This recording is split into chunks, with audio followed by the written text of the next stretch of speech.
noite. Boa noite. Tá bom, não? Bom dia, desculpa.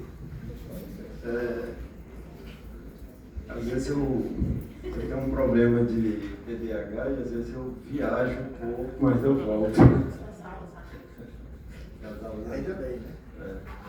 Bom, como tem tempo, né, o tempo está amarrado, eu dei um título à minha fala de hoje, né, o percurso do estigma à autonomia no Pirambu. Né, quer dizer, a minha fala vai se endereçar mais ao Pirambu e à relação da favela do Pirambu com Fortaleza. Né? Mas aí, antes de começar, eu quero primeiro agradecer o convite dos organizadores deste evento, né, que comemora os 300 anos de Fortaleza, e de maneira muito especial, na pessoa da professora Clélia Lustosa. Né? Gostaria ainda de dizer que é um grande prazer e um enorme orgulho participar desta mesa com o professor Zé da Silva, não é? que foi o meu professor, eternamente meu professor de Geografia Humana, quando eu descobri, na época, enquanto estudante de História da UFC, Milton Santos, que foi muito importante para mim. O Zé e a Clélia conviveram comigo, né, em Paris, durante o doutoramento, e isso torna esse encontro muito significativo, né, para mim. Gostaria também de agradecer ao professor Gisafran Mota Jucá, que foi também meu professor, professor de História Antiga, e hoje é meu estimado colega no curso de História da UES. Né? Quanto à professora Angélica, não é um prazer imenso, né, conhecê-la. Bom, feitas essas saudações, né, que muito me alegram, quero começar a nossa conversa voltando no tempo, mais precisamente para o ano de 1984. Naquela época, eu e um grupo de estudantes universitários nos mudamos para o Pirambu. Era estudante de História, estudante de Geografia. Estudante de Geografia era Maria Socorro, que era aluna do Zé da Silva, certo? E a gente foi morar na favela do Pirambu. E Leonardo Boff fez um cheque, não foi Leonardo Boff, desculpa. Leonardo Boff fez um cheque e a gente comprou um barraco na rua, na Travessa São Francisco, a rua mais pobre do Pirambu, porque naquela época a gente estava fazendo a opção preferencial pelos pobres. Né? Como a gente era estudante do movimento estudantil, a gente acreditava que a gente tinha que fazer aquilo que a maioria, nem os padres estavam fazendo, nem o movimento estudantil estava fazendo naquela época. Né? Então, a arrogância, né? O pedantismo do nosso grupo, de uma certa maneira. Né? Então, a gente foi residir nesse lugar. Né? Então, não fomos, né, para lá por acaso. Né? Mas o que encontramos lá no Pirambu desafiou completamente as minhas categorias acadêmicas e os esquemas teóricos binários, né, que a gente tinha na cabeça. Sobretudo eu tinha na cabeça. Né? Porque quando eu fui morar para lá, eu disse assim, pronto, vamos mudar o mundo não presta e tal, essa coisa toda. Encontramos um cenário de violência estatal brutal, né? Resquício da ditadura militar, onde a polícia usava o terror para controlar e disciplinar a zona oeste de Fortaleza. Havia muitas histórias de tortura, de corpo deixado na areia. Naquela época era comum o Esquadrão da Morte pegar qualquer filho de trabalhador, colocar no camburão atrás e sair rodando, né, e freando, e depois desová-los, né, como eles diziam, na areia, né, praticamente morto. Né? Então havia um silêncio que pairava na população, né, como regra, mas durante a Semana Santa de 1985, um vacilo, né, que é uma gíria da época, né, para dizer um descuido, né, um descuido tático, né, da polícia, que mudou tudo. um soldado do exército foi assassinado por engano, e nesse momento os moradores operaram o que o Marcel Detienne e Jean-Pierre Vernant chamam de inteligência astuta, não é? A Medes, a deusa grega, não é? Que é o conhecimento prático que combina sagacidade, disfarce, permitindo cobrar do mais forte em benefício do mais fraco nas relações de subordinação, utilizando a tática no terreno imposto pelo o dominador ou por aquele que tem o poder. Não é? Então os moradores viram nessa fissura do bloco de poder o momento exato do Kairos, né? Que, bom, eu trabalho muito com Etienne Vernon, que é um pesquisador da história grega, não é? E para mim tem algumas coisas que são muito importantes, que me levaram a pensar a maneira de pensar dos moradores com relação à política. Não é? Então, os moradores jogam uma instituição contra a outra e foram à rua denunciar o extermínio dos seus filhos. Não é? Foi ali que eu comecei a perceber o cerne do que viria a ser a minha pesquisa. Aqueles sujeitos com apelidos como Sapecada, Dazuzu, Zé do Gás, Pezão, Pãozinho.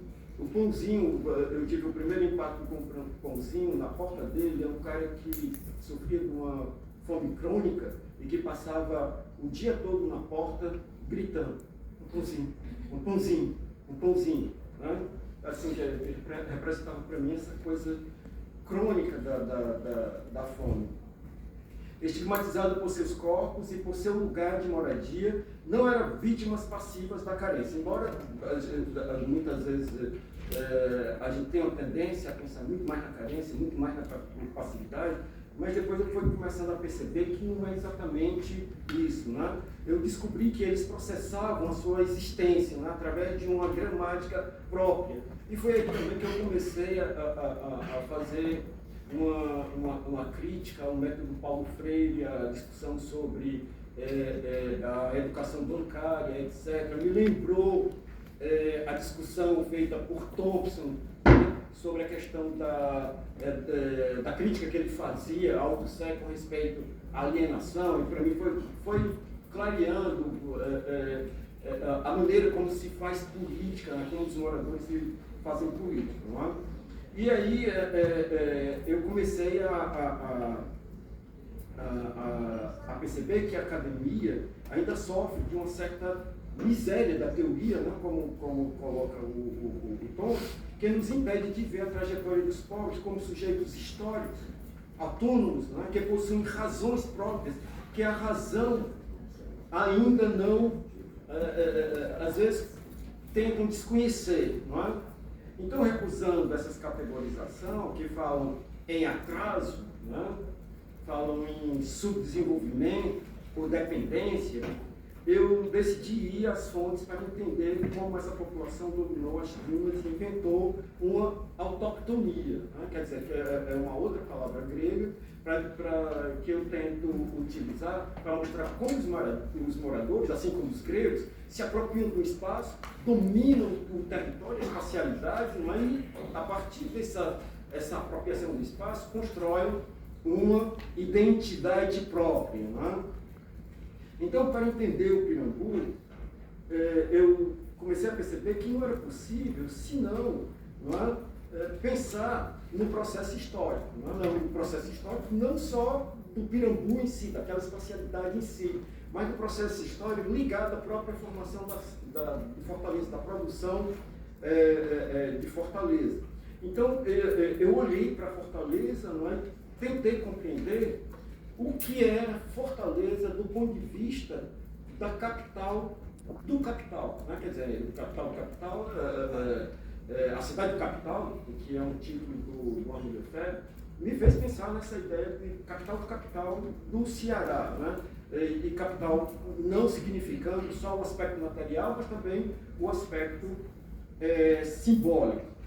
E Fortaleza não digamos assim, uma cidade periférica. Né? Eu tentei fugir desses conceitos de periférico, de subdesenvolvimento, de periferia, de atraso, porque eu acho que não correspondia muito o que eu começava a compreender como processo civilizador capitalista. Tá? Esse processo que é ativo e cria interdependência a nível planetário, né? Mas também a nível do Brasil, a nível do Ceará, a nível de Fortaleza, entre os bairros, entre os indivíduos, né, que formam a cidade, ou que dão sentido à cidade. Né? Então, Fortaleza é uma espécie de gema, né? Gema do rizoma, aquele nó, né, que a gente pode encontrar em certas plantas, como a grama, como a espada de São Jorge, etc., não é? Que deixa tudo ligado uns aos outros. É uma gema onde o processo civilizador capitalista, de escala global, é atualizado localmente. Historicamente, os agentes desse processo civilizador, que tanto são das hegemonias, não é? Desse processo civilizador, eles vão desenhando, tornando interdependente através de coisas concretas, não é? Como os navios a vapor, naquele período, sistema ferroviário, telégrafo, energia, a moda, e desembarcam nesse centro não hegemônico, como Fortaleza, apenas como negociador. Eles instauram uma nova cultura material, mas cultura material não só, mas também mudança de gostos, visão de conforto, linguagem de gestos e sensibilidade. Não é? Quer dizer, eu fiz um levantamento de pesquisa, de trabalho, de pesquisa nos jornais, não é? Do desdobramento das ferrovias, não é? Que vem da Inglaterra, passa pelos Estados Unidos, vai para a Austrália, vai para Fortaleza, vai para Sobral, etc., etc., ligando todo mundo dentro de uma mesma lógica da civilização capitalista. Então, eu comecei a me perguntar como é que essa civilização se instala. Então me veio um conceito do Peter Burke de tradução cultural. O Fernando Braudel, em Civilização, Economia e Capitalismo, né, ele está falando de civilização material, né, e da tradução. O próprio Fernando Braudel, ele acredita que, na medida que a civilização se expande, ela não leva consigo tudo aquilo, né, que ela pegou no ponto de início. Ela é uma espécie de tradutor, quer dizer, tradutor, traidor, né, que é uma expressão italiana, porque é uma impossibilidade de você levar uma civilização, transportar uma civilização de um lugar para outro, né? Isso é impossível. Então, por isso que eu comecei a pensar, essa história de pensar a nível de dependência, de atraso, de subdesenvolvimento, etc., pode ser que não seja o bem da verdade, não é? Que a coisa seja a nível mesmo de tradução, e a tradução se esbarra em várias coisas, não é? Que modifica a cultura de origem, como, por exemplo, o clima, não é? Uma mentalidade local, tá certo?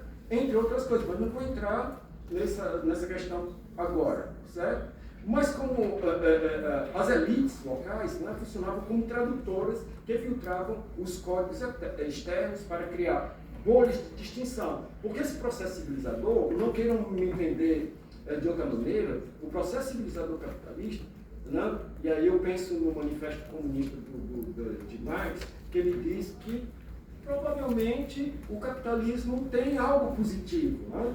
O Michel Foucault, ele vai dizer que talvez o poder disciplinar capitalista tenha algo positivo, né? E a gente pensava que tipo de positividade é essa, o que é a positividade que o Marx está falando, o que é a positividade que o Foucault está falando. Eu comecei a pensar sobre essas coisas. Mas essa positividade, ela ela é sedutora, não é? Ela é tão sedutora que seduziu Marx. É tanto que Marx não, tem coisas interessantes, tem coisas belas, não é? no capitalismo. Então, as elites, não é? Elas traduzem, elas estão fascinadas, não é? Elas querem entrar nesse modelo, porque o processo civilizador capitalista é um modelo de bem-estar e está bem no mundo para além do bem e do mal, né? É uma coisa assim. Tá? Então,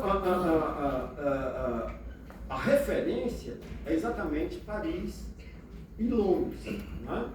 Essas duas cidades que, durante o século XIX, boa parte do XX, disputaram a hegemonia do processo civilizador capitalista no mundo. Então, essas elites começaram a construir palacetes, como o Castelo do Plácido, na Aldeota, ou consumir louças inglesas, não é? ou importar arquitetura de ferro, ou importar instrumentos musicais, ou importar móveis das casas, ou importar modas. Não é? Em contexto diferente, né? Em determinado momento foi Paris, em outro momento foi os Estados Unidos, né? Sobretudo depois da Segunda Guerra Mundial. Para que essa cenografia da elite funcionasse, era preciso uma eugenia discursiva e espacial. A cidade precisava ser controlada, higienizada, e para onde iam os corpos indesejáveis, não é? Para a Zona Oeste, sobretudo, mas não só para a Zona Oeste, não é? Para lugares como a favela do Pirambu, mas para outras favelas ou enclaves de favela de Fortaleza que muitas vezes estão ali ancoradas na aldeota ou em bairros das elites. Nesse processo de segregação socio-racial e espacial, porque não dá para a gente pensar na cidade de Fortaleza só do ponto de vista da segregação espacial, socioespacial, ela é socio-racial e espacial. Por que eu digo isso? Porque pesquisando o Pirambu, a formação das terras do Pirambu, a gente vai ver o seguinte: se a gente se volta lá para a Vila Velha, onde começa a colonização pelo Pério Coelho e pelo Soares Moreno, a gente vai ver ali que houve um massacre de índio, né? E depois do fracasso da colonização por ali, né, eles saem dali, né, não só o Pério Coelho, Martins Soares Moreno, mas também o Matias Bex, eles saem, mas deixam a desgraça, o empobrecimento dessas tribos, né, que viviam ali em torno do rio Ceará. Tá? Então, nesse processo de segregação socio-racial e espacial, é que as terras do Pirambu foi estigmatizada. Primeiro, como eu já disse, né, os indígenas massacrados na Barra do Ceará pela colonização portuguesa e holandesa. Depois, as instalações do Lazaredo e do cemitério da Lagoa Funda, né, essa Lagoa Funda que desapareceu, né, com especulação imobiliária, com o campo de concentração da cerca de 1932, mas não só esse de 32, o de 1877 também, até que Pirambu se tornou o grande depósito de resíduo humano, aí resíduo humano entre aspas, claro, porque não sou eu quem está dizendo, tá? O que a elite traduzia como miasma social. Isso aí é uma tentativa de pensar, né? Não só uma ideia higienista, né, mas uma classe como se confundindo com o ar, né, de Fortaleza, os pobres teriam que enfrentar, dominar seu inferno de areia. Inferno de areia é uma expressão que um escritor do Pirambu cunhou para mostrar o sacrifício, né, que os favelados empreenderam para dominar as dunas naquela época, que essas dunas que nem Pério Coelho, nem Matias Beck, nem Martins Soares conseguiram dominar e os pobres conseguiram. Então, no entanto, o projeto de exclusão da elite encontrou uma barreira formidável. a insistência da vida diante da tradução operada pelas elites. Os pobres realizaram a sua própria operação. É o que eu chamo de tradução tática, né? Que aí eu tento pensar sobre a política dos pobres, né? Que é uma convergência entre aquilo que é conceituado, né, pelo Detienne e Vernon e aquilo que é conceituado pelo Sertor naquela perspectiva da tática, certo? E enquanto o colonizador ou urbanista aristocrático viam nas dunas da Zona Oeste um obstáculo intransponível ou um vazio urbano, o morador exerceu sua inteligência astuta para fundar um território, uma praxis de autonomia, dominar aquele inferno de areia e transformá-lo num habitat, num oikos, né? Eu coloco logo essa questão, que é o oikos para os gregos, né? É onde eles construíram, a partir do momento de apropriação do território, de domínio, de controle, de modelação do território, construíram uma identidade, né? A identidade grega, né? E nesse caso do Pirambu, a construção da identidade dos moradores, né? O interessante é que as massas também são fascinadas pelo conforto e pelo capital simbólico da capital do capital. Aí é que está a grande questão, né? Eu não coloco no texto, mas assim, depois que o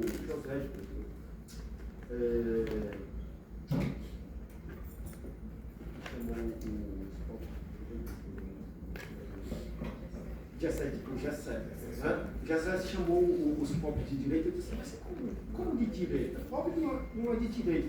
É preciso conhecer a história dos pobres para pensar se ele é de direita ou não. Está entendendo? Então, quando eu mergulho na história do Pirambu, eu digo assim, não, ele nem é de esquerda nem de direita. Ele está pela conta deles mesmos. Está entendendo? E nossa intervenção de esquerda e de direita, numa espacialidade das classes perigosas, não é marcada pela incompreensão, não é? Pela incompreensão do outro. Bom, às vezes eu viajo. Para dar um exemplo concreto que encontrei nas crônicas de Fortaleza, e que eu penso que vocês conhecem, porque eu acho que vocês leram quase todos, não é? O Sebastião Rogério, Fortaleza Belle Époque, que é um clássico da historiografia de Fortaleza, o personagem Bebem Garapeiro.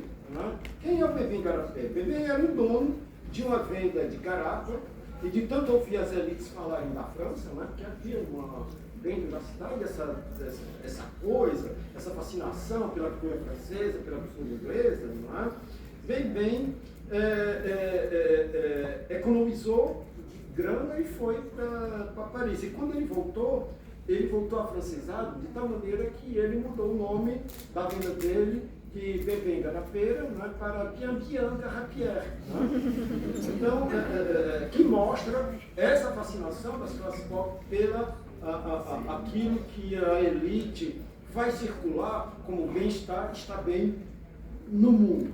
Né? Um outro exemplo é o exemplo do Manezinho do Bispo. Não sei se vocês ouviram falar, mas foi um estudo do Gilmar de Carvalho, né, sobre esse personagem, que eu acho muito, muito bacana, tá?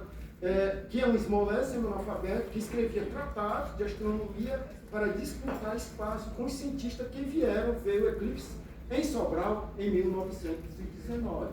Né? Quer dizer, também essa fascinação. Né? Não está aqui no meu texto, eu vou fazer um parênteses, né? A fascinação pelo livro, a fascinação pelo conhecimento das classes dominantes. Né? Aí eu vou fazer um parênteses ainda maior, se vocês me permitem. Minha família é do Maranhão, né? De João Pérez. Minha mãe, uma certa feita, com 9 filhos, disse assim, olha, domingo, meu pai, eu não vou ficar mais aqui não. Aqui não tem condição para criar meus filhos nunca vão ser doutor. A gente tem que ir para uma cidade grande. Aí minha mãe sai lá do interior, vai para Parnaíba, onde eu nasci, né? Tem mais 3 filhos, ela já tinha 8, né? Mais 3, e aí ela chega em Parnaíba e diz, Não, aqui não vai dar para o meu filho ser um doutor. Né? Então ela sai de Parnaíba e vem para Fortaleza porque ela ouviu falar muito bem de Fortaleza e tal e tal. Né? E eu me tornei doutor. Só que eu não era o doutor que a mamãe queria que eu fosse. Por quê? Porque eu fiz história. História não é doutor, mesmo que você seja pós-doutor. Aí minha mãe olhava assim, professor. Foi isso que eu ganhei de sair lá do Maranhão.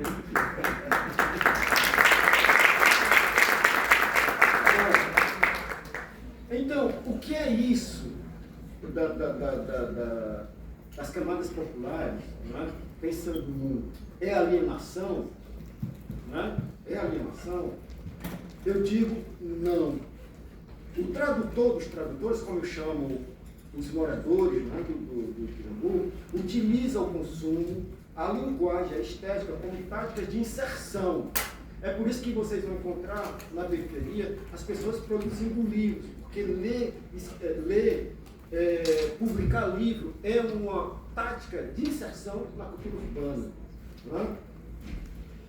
Quando os moradores do Pirambu reivindicam a infraestrutura, quando um morador como Geraldo Valmir clama por um bairro vaidoso e barbeado, essa metáfora que eu acho bacana pra caramba, ele não está sendo alienado.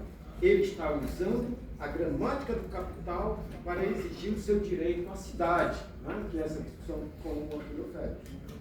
Essa dinâmica rizomática nos ajuda a responder às angústias que nós, militantes da Casinha da Praia, como era meu grupo, como meu grupo era apelidado, né? Quando a gente foi lá para o Pirambu, um grupo de universitário, tivemos nos anos 80. Em 1985, ajudamos a eleger Maria Luísa Fontinelli, a primeira prefeita de esquerda, né, numa capital do Brasil.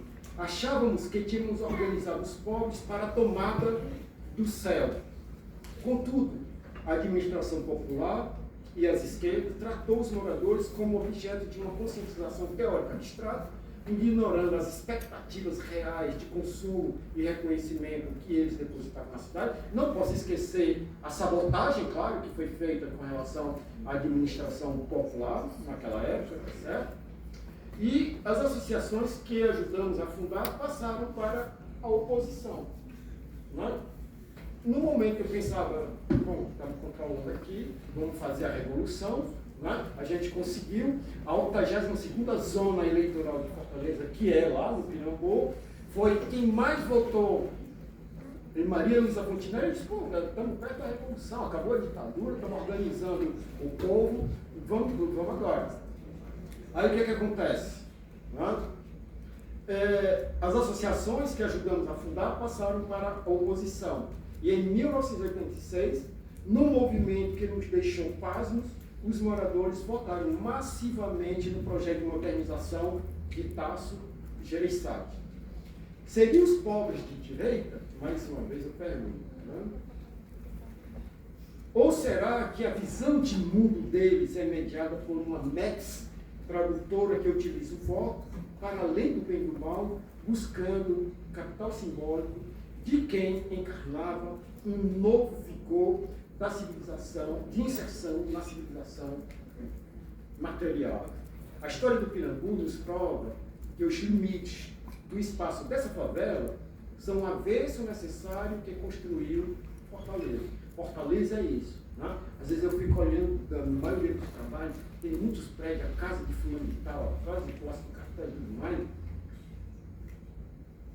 E às vezes está faltando lá a contradição, a casa do Pezão, a casa do Zé do Gás, a casa do Pãozinho, né? Que são construídas por uma técnica de arquitetura que a Paula Bernstein chama de estética da ginga. Né? Quer dizer, a gente constrói como pode, né? Como o capitalismo deixa a gente fazer as coisas. Né?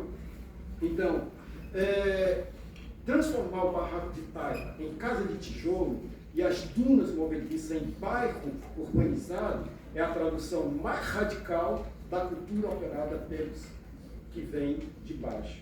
é a prova material de que a inserção urbana não é uma dádiva do Estado, mas uma conquista absoluta da astúcia popular frente ao maquinário de exclusão, opressão e segregação socio-racial e espacial em Fortaleza. Muito obrigado.